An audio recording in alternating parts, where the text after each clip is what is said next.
Најпрво, дозволете да побараме јавна прошка и да се извиниме на двајцата дедовци, како на дедо Стефан, така и на дедо Партени, за овој мирен собир. Знаеме дека нивната монашка смиреност во принципи не поддржува вакви собири.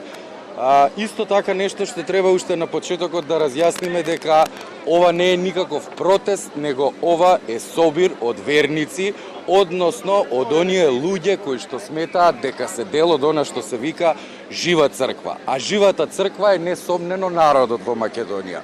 Македонската православна црква, односно ние, овој пат имаме наш кандидат кој што ги освои срцата на илјадници духовни чеда и едноставно само бараме да биде слушнат гласот на логиката.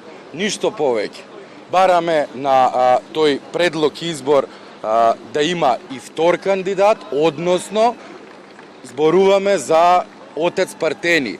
Во никој случај не сме против ново назначениот монах, на кого што му посакуваме долг и благодетен живот, многу духовни чеда и големо смирение, онакво какво што го краси дедо Партени, и би повикал сите кои што сакаат да застанат во име на логиката, да ни се придружат, да го поддржиме овој мирен собир на граѓани кој што на крајот на денот и на крајот на времињата е во име на Христос и на Христовата логика. Ние мислиме дека со ваквото свештенство денес е компетентно да зборува за духовност, исто како некој што прочитал прирачник за тоа како се вози велосипед, а никогаш не возил, ќе не учи како да го возиме велосипедот.